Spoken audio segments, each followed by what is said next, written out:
In the last 1 month, silver has been up more than 150%. तो क्या reason है ये रैली के? आंसर मैं आपको 3 बताता हूँ। पहला है चाइना, दूसरा है चाइना, तीसरा है चाइना। जो पूरा डी-डॉलराइजेशन का भी ट्रेंड चल रहा है, what is the impact of that on the prices of gold, silver? RBI holds $175 billion की यूएस लॉन्ग टर्म ट्रेजरीज। ये नंबर लेकिन पिछले 2 साल के अंदर इज डाउन बाय अबाउट 40%। आपका जो यूएस एक्सपोजर है, आप उसको भी धीरे धीरे कम कर रहे हो। तो उसको कम कर रहे हो तो पैरेलल में आप क्या कर रहे हो? You are accumulating different kind of reserves, either currencies और hedge metal, that is gold. Gold का जो रैली हुआ है, so do you think this is sustainable and gold की prices will continue to rise in the future? As long as there is enough demand for it from central banks, yes. लेकिन copper की rally का क्या reason है अभी, and इस पे क्या व्यू पॉइंट है आपका? जब तक दुनिया भर में शॉर्टेज रहेगा कॉपर कॉन्सेंट्रेट का, तब तक कॉपर का रेट ऊपर जाता रहेगा। आज लगभग आई थिंक $13,000 के आसपास है, लेकिन जब तक ये शॉर्टेज रहेगा तब तक की कहानी है। तो इंडिया में अभी सिल्वर प्राइसेस के रैली के बाद आपके हिसाब से जो पब्लिक मार्केट्स में लिस्टेड कंपनीज है, कौन से टाइप के कंपनीज को फायदा होगा? देखो, आपकी 2 ही तरह की कंपनीज बनती है। एक वो जो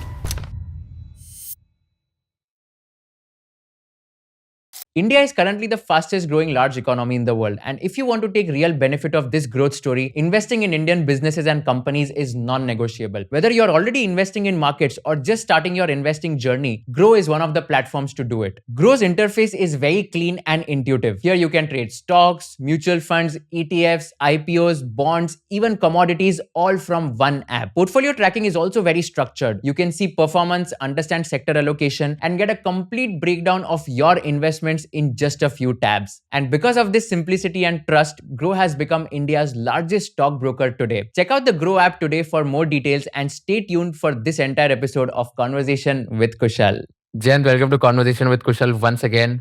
तो आज सिल्वर के ऊपर थोड़ा बात करना है, एंड सिल्वर इतना ज़्यादा रैली हो गया है तो हमें थोड़ा समझना है कि सिल्वर में क्या चेंजेस चल रहे हैं, क्या रैली के reasons etcetera. So let's get straight to the point and wanted to understand कि सिल्वर में आज भी 6% का अपसाइड देखने को मिला है सिल्वर बीज में, and in the last 1 month silver has been up more than 150%। तो क्या रीजंस है ये रैली के, एंड क्या होगा आपके हिसाब से? आंसर मैं आपको 3 बताता हूँ। पहला है चाइना, दूसरा है चाइना, तीसरा है चाइना। बेसिकली सब कुछ चाइना से हो रहा है। लोग बहुत ही गलत मतलब की बातें फैला रहे हैं कि this is basically out of a shortage of silver. It is not a shortage, it is a manufactured shortage, क्योंकि बेसिकली चाइना ने यहाँ पे पूरा मैन्युफैक्चर किया है। And I think more people should try to understand कि यहाँ पे हो क्या रहा है। लोगों को इस चीज़ का रियलाइजेशन ही नहीं है कि चाइना रिफाइन 60 to 70, इनफैक्ट लगभग 70% ऑफ दुनिया का सिल्वर वहाँ पे रिफाइन होता है। एंड चाइना ने 1 जनवरी से वहाँ पे बेसिकली पूरा ब्लॉकेड लगा दिया है कि एक्सपोर्ट नहीं करने देंगे। टोटल 44 फॉर्म्स जो कि स्टेट लिंक्ड है, खाली वही लोग खाली एक्सपोर्ट कर सकते हैं। एंड उस पे भी मतलब कंडीशन है कि कितना प्रतिशत पे कोटाज लगे। रिजल्ट इज दुनिया भर के लिए शॉर्टेज हो गया है, लेकिन एक्चुअल में शॉर्टेज नहीं है। अगर किसी को अब चाहिए तो बेसिकली आपको चाइना से ही आपको मिलेगा। एंड चाइना ने रिस्ट्रिक्शंस लगाए हैं तो आपको ज़्यादा पैसा भी आपको देना पड़ता है। इसी वजह से कि जब आप शांघाई मेटल एक्सचेंज के जब नंबर देखोगे, वहाँ पे वो प्रीमियम पे ट्रेड करता है लगभग $13-15 के आसपास। तो अगर यहाँ पे अगर नंबर आज के अंदर चल रहा है $160 का, तो वहाँ पे आपको चल रहा होगा $122-123 का, $125 भी शायद चल रहा होगा। वो इसीलिए होता है क्योंकि लंदन मेटल एक्सचेंज का अगर नंबर देखोगे या फिर कोमिक्स का नंबर बेसिकली आप देखोगे, तो वहाँ पे सप्लाई नहीं है, लेकिन जिसको खरीदना उसको चाइना जाना पड़ रहा है। बेसिकली सारा जो फिजिकल मेटल है वहाँ पे है, एंड उन्होंने बेसिकली होर्डिंग कर रखी है। This is the major issue. अब क्वेश्चन ये कब तक वो होर्डिंग इम्पैक्ट रहेगा, क्योंकि एक्चुअल मार्केट में शॉर्टेज नहीं है। इट्स मोर अबाउट कि उस बॉर्डर के अंदर उसकी शॉर्टेज कर दी है। उस बॉर्डर के अंदर है तो ठीक है, बाहर जाओ तो शॉर्टेज है। तो इसमें एक बात बताओ, तो अगर आप बोल रहे हो कि एक्चुअल में शॉर्टेज नहीं है, so do you like see that okay silver prices अभी जो रैली हुआ है, ये रैली सस्टेनेबल नहीं है एंड इसमें करेक्शन आ सकता है? यार आप एक सीधी सी एक बात अब देखो, ठीक है, सिल्वर सबसे यूज़ कहाँ होता है? लोगों को लगता है कि भैया हम जो घर में चांदी की कटोरी या ग्लासेस बनाते हैं, फिर कुछ ज्वेलरी हो गया, वो सब असली नहीं होता। असली यूज़ होता है इंडस्ट्रियल लेवल पे। सोलर सेल्स के अंदर जाता है, सिमिलरली सोलर पैनल्स के अंदर जाता है, आपका ईवीज़ के अंदर जाता है, हर तरह के इलेक्ट्रॉनिक्स के अंदर जाता है। नाउ थिंग इज़, अगर शॉर्टेज होता तो इनका प्रोडक्शन कम होता, लेकिन इनका प्रोडक्शन तो बम पर चल रहा है, तो फिर एडअप कैसे होता है, right? That is the simple thing that people should understand कि बेसिकली सिल्वर जहाँ यूज़ होता है, हर चीज़ का प्रोडक्शन बढ़ रहा है। पैरेलली दूसरी चीज़ हम समझते हैं, लोगों को ये समझ में नहीं आता सिल्वर आता कहाँ से है, लेकिन सिल्वर के ऊपर कमेंट सबने दिया है। अब एक सिंपल सी बात समझो, सिल्वर आता है 75% as a by product of 3 things का mining. One is copper, one is lead, other is zinc. ठीक है, उसका बाय प्रोडक्ट होता है। तो मतलब अगर कहीं पे जिंक की माइन में फ्लडिंग हुआ तो सिल्वर की प्रोडक्शन पे भी इंपैक्ट आएगा। सेम वे कॉपर के लिए भी होता है। वो तो हुआ नहीं पिछले 1 साल में। रादर तीनों जो मेटल्स जो मैंने आपको कहे अभी, उन तीनों का प्रोडक्शन जम के बढ़ रहा है, साथ में सिल्वर का प्रोडक्शन भी बढ़ रहा है। दिस इज एन एग्जाम्पल जो कि आप इंडिया के एग्जाम्पल भी ले सकते हैं। यहाँ पे कंपनी हिंदुस्तान जिंक, जो कि जिंक का मेजर है, लेकिन वो ऑल्सो एशिया के सबसे बड़े आपका सिल्वर के प्रोड्यूसर्स में से एक आते हैं, वो साल का लगभग ऑलमोस्ट 1 टन सिल्वर वो प्रोड्यूस लोग करते हैं, राइट? उसी कारण उनका शेयर प्राइस बहुत ऊपर जा रहा है, सब कुछ हो रहा है। क्यों हो रहा है? क्योंकि उनका प्रोडक्शन ऑफ जिंक इतना बढ़ रहा है, साथ-साथ सिल्वर का प्रोडक्शन बढ़ रहा है और मार्केट में चाइना के कारण रेट ऊपर जा रहा है। सो आपका प्रोडक्शन साइड पे कोई हिकअप नहीं है। वो इसका प्रूफ ये है कि भैया जिस चीज़ में यूज़ होता है उसका प्रोडक्शन स्लो नहीं हुआ है, वो और ज़्यादा बढ़ ही रहा है। Major thing to study is कि ये जो वहाँ पे अब इतना इकट्ठा जो कर रहे हैं सिल्वर, राइट? चाइना के एंड पे, वो कब तक करना चाहते हैं? अब ज़रा ऐसे सोचो, आज के दिन जो आपका शांघाई का मेटल एक्सचेंज है, उसका जो स्टॉक पाइल है सिल्वर का, that is one of the lowest that it has ever been. क्यों ऐसा? डिस्पाइट द फैक्ट दैट वहीं पे सारा मनी सिल्वर रिफाइन होता है। दैट्स बिकॉज़ वहाँ की इंडस्ट्रीज़ ने सारा होल्ड कर लिया है। माय पॉइंट इज़ इंडस्ट्रीज़ भी कब तक होल्ड करेंगे? बियॉन्ड अ पॉइंट ये जो सिल्वर मार्केट में आते जा रहा है माइन होकर के, जो कि मार्केट में अबंडेंट है प्रोडक्शन, वो वहाँ इकट्ठा ही होगा। बियॉन्ड अ पॉइंट वो शॉर्टेज जो आज की चाइना ने क्रिएट भी कर दी, वो एग्जिस्ट नहीं करेगी। सो जब भी वो एग्जिस्ट नहीं करेगी, फिर मार्केट में सरप्लस आएगा सिल्वर का। जब वो सरप्लस आएगा, तो फिर ये जो पैसा है, ये जो वैल्यू जो लगाई गई है सिल्वर की, ये कैसे भला एग्जिस्ट करेगा? It doesn't make any sense. So you're trying to say कि 2026 एंड तक is it fair to assume that silver will go down from let's say अभी जो $115 पर आउंस चल रहा है, ये स्टेबलाइज़ हो जाएगा और ये नीचे आ जाएगा to let's say $80-90 N ounce?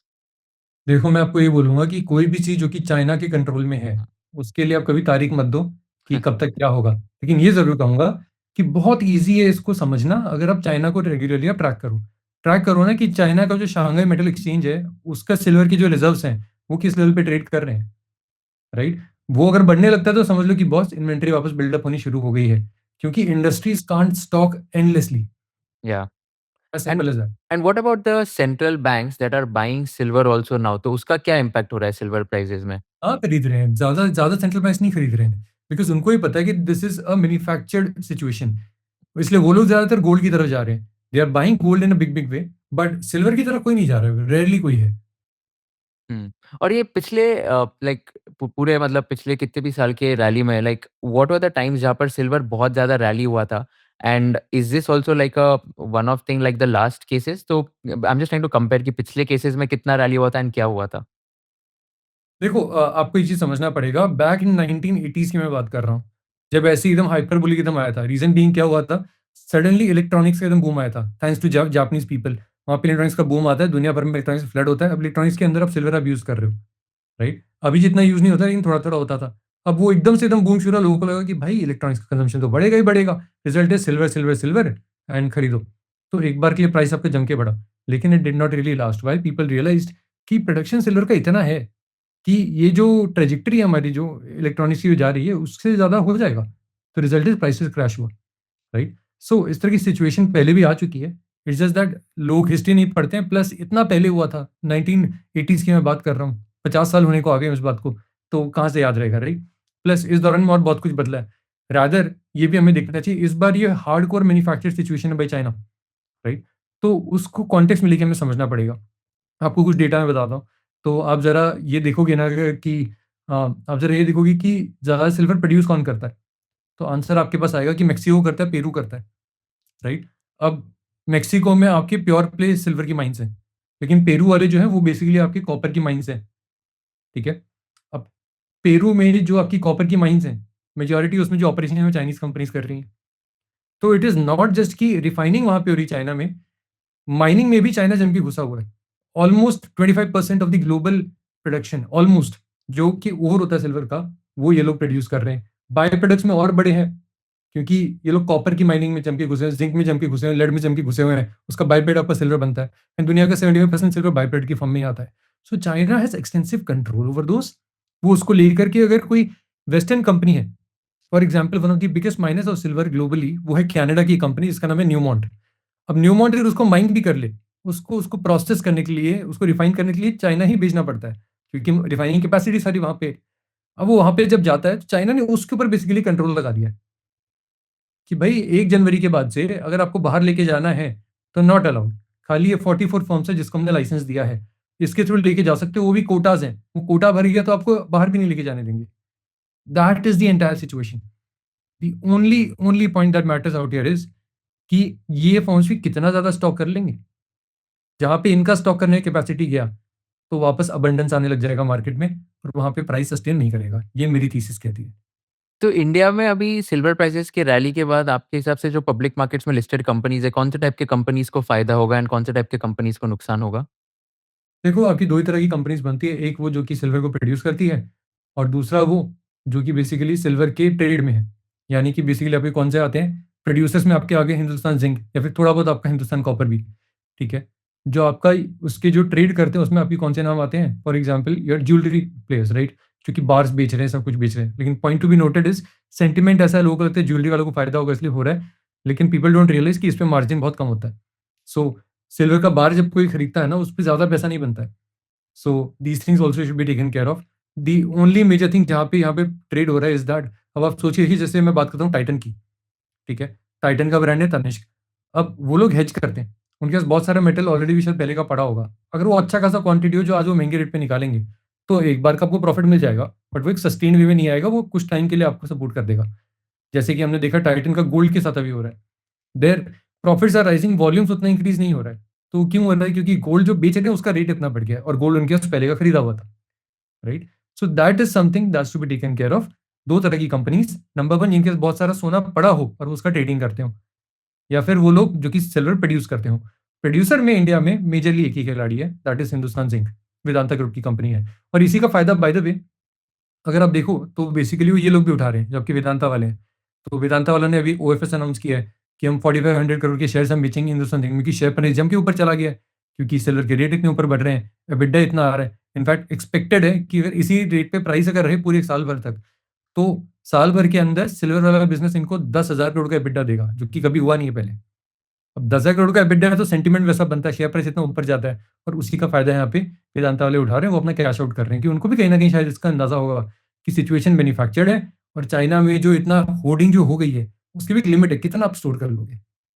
And what about companies like NALCO, Hindalco इनके ऊपर क्या फ़र्क पड़ेगा? मुझे नहीं लगता ज़्यादा कोई फर्क पड़ेगा, क्योंकि एल्यूमिनियम के प्रोडक्शन में सिल्वर ज़्यादा बनता नहीं है, हुँ। राइट? तो they don't really have a strategic play out here. हाँ, ये लोग ये चीज़ ज़रूर है कि बेसिकली आप उस एंगल से इसको बेसिकली देख सकते हो कि हर तरह के मेटल में अब कमोडिटीज़ की रैली आ रही है एक तरीके से, क्योंकि पहले आपका गोल्ड चला, फिर सिल्वर चला, कॉपर भी अब चलने लग गया, एक-एक करके बाकियों का नंबर आएगा। तो वो वाली बेसिकली रैली है। एंड जब एंड एनी व्हिच वेज़ जब दुनिया में होता है ना जियोपॉलिटिकल टेंशन बढ़ता है, जो भी आपके कोर मेटल्स होते हैं, सबका प्राइस बढ़ता ही बढ़ता है। सो इट्स सूनर और लेटर वो वाली चीज़ हमेशा होती है, अनलेस मार्केट में कोई अबंडेंस ही आ जाए किसी चीज़ की, वो तो है नहीं। मेरे को एकदम सिंपल टर्म्स में एक्सप्लेन कर सकते हो कि यूएस में जो फेड रेट्स कट होते हैं, उसका क्या इम्पैक्ट होता है ये सब प्राइसेज़ में? एंड सेकंडली जो पूरा डी-डॉलराइज़ेशन का भी ट्रेंड चल रहा है, like if you can explain simply कि what is the impact of that on the prices of gold, silver and these commodities? यार देखो, आप डी-डॉलराइज़ेशन जो है शुरू करते हैं, ठीक है? अब आप ज़रा इंडिया का पहले एग्ज़ाम्पल लेते हैं। तो इंडिया की अगर आप ट्रेजरीज देखोगे जो कि यूएस के होल्ड करता है, अब यूएस हर साल के स्टार्ट में अपना डेटा निकालता है जिसमें वो बताता है कौन कौन से देश के सेंट्रल बैंक्स हमारे कितने ट्रेजरीज होल्ड करते हैं। उसके हिसाब से आरबीआई होल्ड्स 175 बिलियन डॉलर्स की यूएस लॉन्ग टर्म ट्रेजरीज। ये नंबर लेकिन पिछले 2 साल के अंदर is down by about 40%। 40% is a massive dip. अब ये नंबर मैंने आपको जो बताया that is basically for India. ये अगर हम इसका चाइना इसका का, क्या मतलब होता है RBI is holding 175 billion dollars of US treasuries? आप इसका ये मतलब मान सकते हैं कि बेसिकली आरबीआई ने यूएस की सरकार का जो डेट है उसको ओन कर रही है, debt okay, papers, okay. Right?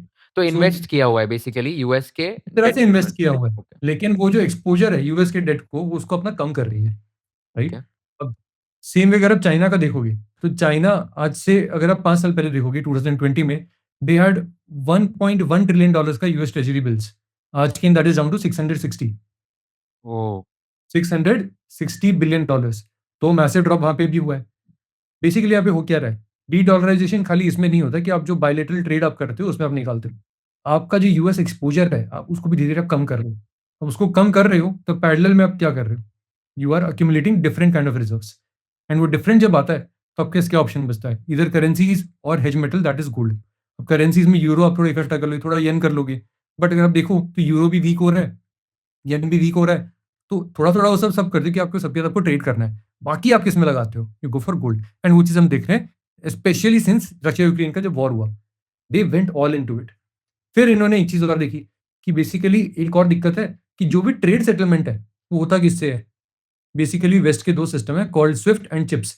Chips है जो कि बेसिकली 2 बैंकों के बीच का मतलब कि डील कराता है, एंड स्विफ्ट है जो कि इसके लिए इंस्ट्रक्शंस पास करता है, मैसेजिंग करता है। तो क्योंकि यूएस ये सारे ट्रांजैक्शंस इस मैसेजिंग सिस्टम के थ्रू बेसिकली देख सकता है, इसलिए यूएस के सैंक्शंस इतने अच्छे काम करते हैं कि बेसिकली उसने बोल दिया कि बस ये जो ट्रांजैक्शन हो रही है मैंने देख लिया, ये ईरान के साथ हो रहा है चाइना का, इसके ऊपर ब्लॉक करो, तो वो रुक जाएगा। तो चाइना के लिए एक बड़ी वल्नरेबिलिटी थी, तो उन्होंने नया पूरा सिस्टम ही क्रिएट कर दिया पैरेलल कॉल्ड सिप्स, CIPS। अब सिप्स के थ्रू ये क्या करते हैं, सेम टू सेम पूरा सिस्टम चाइना अपने आप करता है। मतलब ब्राजील और चाइना का कोई ट्रेड है मान लीजिए, जो कि यूएस को दिक्कत दे रहा है, लेकिन यूएस को तो पता ही नहीं चलेगा ट्रांजैक्शन हुआ है, क्योंकि उसके पूरे सिस्टम के बाहर हो रहा है। तो चाइना अब ये भी बना रहा है, एक एक करके बेसिकली पूरा एक पैरेलल सिस्टम यहाँ पे क्रिएट किया जा रहा है, एंड यूएस से खुद को दूर किया जा रहा है। अब जब पूरा तरह से अगर आप सिस्टम पूरा हटा रहे हो, तो इसका रिजल्ट क्या होगा कि अगर ये सिस्टम अगर चल जाता है चाइना का दूसरे देशों के साथ वाला, तो ग्लोबल ट्रेड में जो यूएस का डॉलर का यूज होता है वो धीरे धीरे कम होगा, right? And that becomes a very very problematic situation for US का डेट, जो कि आज के लगभग $37 ट्रिलियन है। इसी वजह से है कि ये पूरे जो मल्टीपल जो फैक्टर्स हैं, जो हर तरीके से डॉलर के ऊपर अटैक कर रहा है, छोटे छोटे छोटे छोटे वे में, उसका इंपैक्ट आपको कहाँ दिखता है कि global countries they are going for what, gold.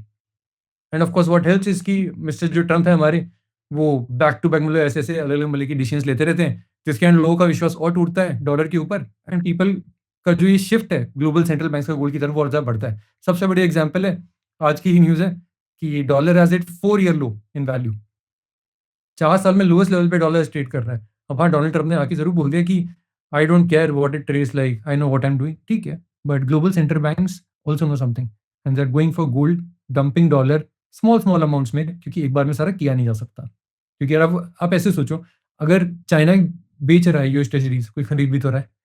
अब एक बार में अगर आप सारा बेचने आ जाओगे, कोई खरीद नहीं पाएगा, इसलिए धीरे धीरे हो रहा है। तो गोल्ड की अगर मैं बात करूँ, तो गोल्ड का जो रैली हुआ है, one of the major reasons you said is कि सेंट्रल बैंक्स गोल्ड बाय कर रहे हैं and that is also because of dollarisation. So do you think this is sustainable and gold की prices will continue to rise in the future?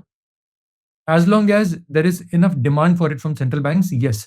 लेकिन इसमें एक और चीज आती है देखने की, जो समझना चाहिए। वेल, सबसे बड़े प्रोड्यूसर्स कौन है गोल्ड के, हमें ये समझना पड़ेगा।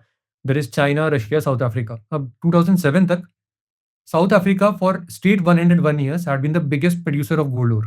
गोल्ड का जो ओर होता है, राइट, इट प्रोड्यूस 280 टन्स, ठीक है। इन 2007 चाइना भी termed it and produce some 282 tons. आज के इन चाइना नंबर 1 पे, it produces about 400 tons a year, ठीक है। That is one. So overall China खुद का गोल्ड भी प्रोड्यूस कर रहा है, ठीक है, बाहर से भी जम के खरीद रहा है, ये सब तो हो ही रहा है। But given the kind of uncertainties at sea with respect to the United States, वो क्या कर रहा है, वो बोल रहा है गोल्ड और चाहिए हमें। तो बेसिकली क्या कर रहा है, it's going for global acquisition of gold mines. उसके कुछ प्लेयर्स हैं, स्टेट ओन भी और प्राइवेट कंपनीज भी वहाँ पे, जैसे जिजिन, उसका स्टॉक क्या मल्टीवैगर की तरह बढ़ा है, ग्रोथ स्टॉक की तरह बढ़ रहा है। एंड जिजिन क्या कर रहा है, दुनिया भर में आके गोल्ड माइंस खरीद रहा है, कजाकिस्तान में खरीद रहा है, ब्राजील में खरीद रहा है, हर जगह गोल्ड माइन पे गोल्ड माइन खरीद रहा है। $1 बिलियन ट्रांजेक्शन, $5 बिलियन ट्रांजेक्शन, ये हो रहा है। पैरेलल में चाइना क्या कर रहा है, डोमेस्टिकली भी गोल्ड ढूंढ रहा है। In November they announced 1 gold discovery, November end पे 1 more gold discovery. In December China ने अनाउंस किया है एशिया का सबसे बड़ा under sea gold deposit. They are going for gold left right centre, जहां से मिले वो कर रहे हैं। अब हाँ, अगर ये सब करते करते इतना ज्यादा गोल्ड का प्रोडक्शन होने लग गया कि मार्केट में सेंट्रल बैंक उतना खरीद नहीं पा रहे हैं आज से 5 साल बाद, या 2 साल बाद, या 1 साल बाद, जब भी, तो फिर हो सकता है कि हाँ, गोल्ड के प्राइसेस को सपोर्ट मिलना कम हो जाए, डिस्पाइट यूएस में क्या हो रहा है। But otherwise there is demand अगर बनी रही सेंट्रल बैंक की तरफ से, तो जहाँ के यहाँ पे प्रोडक्शन ये लोग कर रहे हैं, इनका मानना हम यहाँ से अच्छा पैसा बना सकते हैं। So are you personally invested in gold and silver both? I personally don't invest in silver, क्योंकि मेरा ये मानना है कि जो चीज़ का भाव कंट्रोल्ड है बाय चाइना, आप उसमें मत घुसो, मेरा ये मानना है। बट जैसे गोल्ड में मैं इन्वेस्टेड हूँ, क्योंकि चाइना कुछ कंट्रोल करने भी वाले तो आगे जाके होगा, अभी नहीं है। अभी गोल्ड का बेसिकली जो कंट्रोल है वो सारा डोनाल्ड ट्रम्प के हिसाब से हो रहा है, एंड डी डॉलराइजेशन की जो वेव छोटे छोटे बिट्स में मल्टीपल यूएस के चल रही है, उसके थ्रू हो रहा है। एंड ये वो चीज़ें जो कि आप ट्रैक कर सकते हो, इनके काफ़ी सारे डेटा पॉइंट्स आपको मिलते हैं। तो मैं पिछले 3 साल से मैं गोल्ड पे, मैं टाइम टाइम पे इंटरवेंशन में अपने कर रहा हूँ, आज भी कर रहा हूँ, मोस्ट लाइकली आगे भी 2 साल तक तो करते ही रहूँगा, जो मुझे दिख रहा है उसके हिसाब से। तो आइडियली एक रिटेल नो इन्वेस्टर जो रिकमेंडेशन बाय द वे, कोई या या रिकमेंडेशन नहीं, मेरा personal of investment. Course ideally अगर कोई रिटेल इन्वेस्टर ये देख रहा है, तो according to you what proportion of the net worth should be allocated to gold when it comes to asset allocation? यार, मैं इसमें विश्वास नहीं करता कि आपका परसेंटेज एलोकेशन वगैरह क्या होना चाहिए। मैं खाली इतना कहूँगा कि सोच समझ के बढ़ के निवेश करें। ये नहीं कि भैया सब बोल रहे हैं ये होगा तो खरीद लो। मैं आपको एग्जांपल दूँगा, अभी गोल्ड जब 1,20,000 के आसपास आया था, 1,10,000 के आसपास आया था, मैं उस टाइम खरीद रहा था एंड हर कोई बोल रहा था, "अरे! अभी मत खरीदो, ये देखना अभी 80-90 तक आएगा।"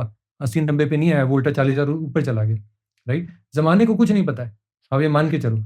और ज़माना कुछ भी बोल रहा है, तो वो हो भी सकता है, नहीं भी हो सकता है। अब आधे टाइम सही बात होती है, लोगों को लगता है कि भई उसने तो कहा था, उन समय मत जाओ, अपनी पढ़ाई करो और अपनी नहीं कर सकते हो, जो लोग करते हैं उनको सुनो। And that is the most important thing. जो लोग खाली एक-दूसरे की सुन के कर रहे हैं और बोल रहे हैं कि मैं तेरे को बोल रहा हूँ इतना हो जाएगा, दूर रहो उनसे। उनको कुछ नहीं पता है, आज सिक्का चल गया, कल को नहीं चलेगा तो वो शक्ल नहीं दिखाएँगे। एंड कॉपर की बात करते हैं, सो लास्ट कमोडिटी, सो कॉपर की रैली का क्या रीज़न है अभी एंड इस पे क्या व्यू पॉइंट है आपका? देखो कॉपर की रैली का बेसिकली जो रीज़न आता है दैट इज़ शॉर्टेज, ठीक है? अब देखो कॉपर का 2 चीज़ होता है, एक होता है कॉपर हम खाली मेटल हम गिनते हैं, metal is a refined form, ठीक है? अब बेसिक जो कॉपर आप माइन करते हो that is very, very dirty, ठीक है? उसमें यील्ड जो होती है वो बहुत कम होती है, कुछ 3, 4, 5% अच्छे-अच्छे सोर्सेज़ में भी 11% की आती है। तो उसको बेसिकली फिर उससे कॉन्सन्ट्रेट निकाला जाता है। जिस लेवल पे आकर के वो कॉन्सन्ट्रेट होता है, कुछ मिलेगी 20, 22, 25, 30% की आपको यील्ड देता है। That is the refined form of ore, जिसको फर्दर रिफाइन करके फिर चाइना लेके जाते हैं, जगह-जगह लेके जाते हैं। इंडिया में अडानी साहब ने कच्छ में अभी एक रिफाइनरी लगाई है। पहले वेदांता की थी आपकी टुटीकोरिन में, तमिलनाडु में। हिंडाल्को की एक है रिफाइनरी ऐसे ही इंडिया में। तो बेसिकली इन सब जगह लेके आते हैं कॉन्सन्ट्रेट को और कॉन्सन्ट्रेट से फिर रिफाइंड कॉपर निकलता है। अब प्रॉब्लम क्या है कि पिछले 5 से 7 साल के अंदर चाइना ने इतनी ज़्यादा रिफाइनरीज़ की कैपेसिटी डाली है कि आज की दुनिया की लगभग 60% of the copper refining capacity China में है। ये लगभग 45% होता था आज से 5-7 साल पहले। तो massive expansion of capacity in China. Parallelly और दुनिया भर में कैपेसिटी लगी है, जैसे कि अडानी साहब ने यहाँ पे लगा ली कच्छ के अंदर, जो बोल रहे हैं हम इसको और में एक्सपैंड करेंगे 2029 के बाद, 2029 के बाद। तो रिजल्ट इज़ कॉपर कॉन्सन्ट्रेट का प्रोडक्शन उतना नहीं बढ़ा है, जितनी यहाँ पे उसकी डिमांड बढ़ गई है। क्योंकि इतने सारे जो प्लांट्स खुल गए हैं, उनको ऑपरेट करने के लिए जो चाहिए। तो मैं आपको बताता हूँ, मार्च 2024 में अडानी जी का जो प्लांट है, वो लाइव हुआ था। मैंने उस समय एक पोस्ट लिखा था कि प्लांट लाइव हो गया, लेकिन इसको ऑपरेशनलाइज़ होने में बहुत ज़्यादा टाइम लगेगा क्योंकि मार्केट में सप्लाई नहीं है। रीज़न वाज़ कि जो आपका बिगेस्ट प्रोड्यूसर ऑफ आपका कॉपर है चिले, आई थिंक चिले ही है, तो वहाँ पे बेसिकली फ्लडिंग हो गई थी। चिले है, चेक रिपब्लिक है, दोनों में से एक है, वहाँ पे फ्लडिंग हो गई थी माइन्स के अंदर कई जगह, तो प्रोडक्शन में हल्का डिप आया, एक बार प्राइसेज़ भी आपके ऊपर चले गए थे। अब ग्लोबली प्रोडक्शन है, डिप हो गया तो कैसे करोगे? मीनवाइल अब अगर आप देखें कि कुछ महीनों पहले अभी न्यूज़ रिपोर्ट आई कि अडानी जी का जो प्लांट है वो अभी 30-40% कैपेसिटी यूटिलाइजेशन पे चल रहा है, राइट? क्योंकि उनको कॉपर मिल नहीं रहा है। और वो मिल क्यों नहीं रहा है? क्योंकि चाइना जा रहा है सारा कॉपर। अब बात ये है चाइना क्यों जा रहा है? अडानी जी ज़्यादा पैसे देके भी खरीद सकते हैं। ऐसा नहीं है, क्योंकि दुनिया का लगभग 70% ऑफ द कॉपर माइनिंग जो है वो भी चाइना कंट्रोल कर रहा है, इधर डायरेक्टली और थ्रू पार्टनरशिप्स। फॉर एग्ज़ाम्पल, आपका जो मैंने आपको बोला दुनिया के सबसे बड़ा जो प्रोड्यूसर है, वहाँ पे अगर आप जाएँगे, राइट? जो स्टेट ओन्ड कंपनी है, it doesn't do it alone. वहाँ पे पार्टनरशिप है चाइना के साथ, वो लोग मिल के कॉपर माइन करते हैं। अब पार्टनरशिप है तो टर्म्स वैसे हैं कि भैया पहले सारा कुछ वहाँ जाएगा। अब एक बार चाइना वो पहुँच गया रिफाइनिंग के लिए, राइट? तो फिर वो इन्हीं लोगों में सारा बढ़ जाता है, कंज़म्पशन वहाँ हो जाता है। Result is Chinese refineries, even though वहाँ पे एक्स्ट्रा कैपेसिटी एड अप हो गई है जिसका वहाँ पे यूज़ नहीं है, वो लोग भी कम कैपेसिटी यूटिलाइज़ेशन में काम कर रहे हैं, लेकिन हमारा हाल उनसे ज़्यादा खराब है, ठीक है? हमें तो वो भी नहीं मिल रहा है। इसीलिए Adani ji what they are doing right now, Hindalco जो कर रहा है, ये दोनों कंपनीज़ अभी पेरू में कॉपर माइन्स को एक्वायर करने की बात कर रहे हैं। ये बात हमारी मीडिया ने ज़्यादा रिपोर्ट नहीं की है, बट पेरू के अगर आप एम्बेसडर जो हैं इंडिया को, जो उनका अगर आप इंटरव्यू पढ़ेंगे रिसेंट में आते इकोनॉमिक टाइम्स में, उसमें इन्होंने बताया that we are actively engaging with these 2 who are exploring possibilities with Peru का कॉपर माइनिंग इकोसिस्टम। सो वो है। नाउ द थिंग इज़, जब तक दुनिया भर में शॉर्टेज रहेगा कॉपर कॉन्सन्ट्रेट का, तब तक कॉपर का रेट ऊपर जाता रहेगा। आज लगभग आई थिंक $13,000 के आसपास है, लेकिन जब तक ये शॉर्टेज रहेगा तब तक की कहानी है। अब प्रॉब्लम क्या आती है, इस कॉपर की इतनी शॉर्टेज है तो माइन क्यों नहीं कर लेते हम? तो लोग ये रियलाइज़ नहीं करते कि कॉपर के मेजर जो रिसोर्सेज़ हैं वहाँ पे कहीं पे 50 साल से, कहीं 30 साल से, कहीं 80 साल से ऑलरेडी माइनिंग चल रही है। तो खोदते-खोदते ज़मीन की धरती माता के बहुत ज़्यादा अंदर आप ऑलरेडी जा चुके हो, राइट? नाउ और इतना भी आप माइन करो कि cost of mining increases. That is another factor जिसके कारण कॉपर का रेट बढ़ता है। डज़न्ट मीन कि मार्जिन ही बढ़ रहा है, कॉस्ट ऑफ माइनिंग भी आपका बढ़ते जा रहा है, ठीक है? That adds to a factor कि आपका कॉपर का रेट आपका बढ़ता है। मीनवाइल जितना आप नीचे जाओगे, ठीक है, कॉम्प्लेक्सिटीज़ उतनी ज़्यादा बढ़ती है। आपको टेक भी चाहिए। अब नया टेक हर किसी के पास है नहीं, तो उसके लिए वापस चाइना के पास जाना पड़ता है। इसलिए चाइनीज़ पार्टनरशिप्स हो रही हैं। अब चाइनीज़ पार्टनरशिप्स होती हैं, वो आके पैसा लगाते हैं, तो वो इंश्योर करते हैं कि भैया जो भी सप्लाई होगी वो पहले वहाँ जाएगी। And that is the fundamental reason जिसके कारण अडानी जी या फिर आपके जो बिरला साहब हैं, हिंडाल्को वाले, ये लोग अब इस तरफ जा रहे हैं कि हम खुद की माइन्स हम यहाँ पे ऑपरेट करना शुरू कर दें। तो आपको क्या लगता है, like short term view, long term view क्या रहेगा आपका ऑन कॉपर एंड ये शॉर्टेज जो है कब तक रहेगा आपके हिसाब से? यार, मैं इसका कोई जवाब नहीं दे सकता टू बी वेरी फ्रैंक, क्योंकि किसी को नहीं पता है। Right? There are lot of mines coming up, लेकिन वो कब आएँगी, कब नहीं आएँगी, उसमें ना 2 से 3 साल का हेरा-फेरी हो जाती है। हुँ, कई बार जो माइन है जो उस पे ऊपर काम भी कर, जैसे फॉर एग्ज़ाम्पल वेदांता ग्रुप जो है हमारा, राइट? उसका जो यूके बेस्ड पेरेंट है, वो ज़ाम्बिया में बहुत बड़ी कॉपर माइन चलाता है। अब कहने को वो माइन 2 साल पहले लाइव हो जानी चाहिए थी, आज तक वो लाइव नहीं हो पाई है, राइट? कब लाइव होगी? उसके लिए ऑपरेशंस करने के लिए वेदांता को $2 बिलियन की ज़रूरत है। अब वो $2 बिलियन आएगा कहाँ से? उसके लिए they are looking for a partner. अब वो पार्टनर कब आएगा, किसी से डील होगी, वो पैसा आएगा तो ये माइनिंग शुरू, किसी को नहीं पता है। Same is the case with almost all the new mines coming up, right? तो कोई प्रेडिक्ट नहीं कर सकता। हुँ। बट अगर कोई हार्डकोर कॉपर में इन्वेस्ट करना चाहता है, उसको ये चीज़ें ट्राई ज़रूर करनी चाहिए। क्योंकि इसके बेसिस पे आप ये समझ सकते हो, अच्छा ठीक है, कहाँ-कहाँ पे कैपेसिटी कब-कब लाइव होगी। That is very important. आप ऐसे सोचिए, अगर कहीं से पैसा एक बार आ गया, से वेदांता के ज़ाम्बिया वाले प्लांट के लिए, पैसा आ गया तो उसके लिए रिटर्न चाहिए सामने वाले को। फिर वो टाइमलाइन फिर बन जाती है कि हाँ, अब 3 साल के अंदर लाइव होगी, 2 साल के अंदर लाइव होगी। लेकिन जब तक कोई पैसा नहीं आता, तब तक किसी को कुछ नहीं पता। एंड एक बार 2-3 साल में लाइव हो गया तो फिर ये केस में क्या होगा? So how will the production copper भी आ रहा है, प्राइसेस चेंज? ऑफ कोर्स अगर प्रोडक्शन आ रहा है तो फिर वापस सप्लाई डिमांड का आपको देखना पड़ेगा। राइट। डिमांड कितना चल रहा है वैसे सप्लाई कितना है।